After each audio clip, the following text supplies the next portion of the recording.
इस बगले को देखो, खेत में बैठा हुआ है और दो गोरे उधर घूम रहे हैं।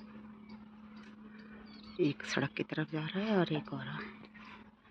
यहाँ चारों तरफ हरियाली हरियाली है।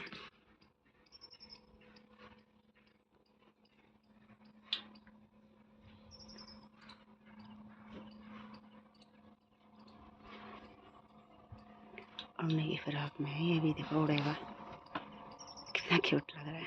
छोटा सा है, अच्छा लग रहा है।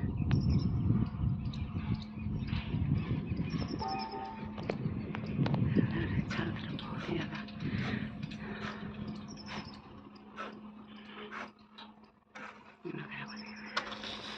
उधर अमरूद का बगीचा है, पॉपुलर के पेड़ लगे हुए हैं। इधर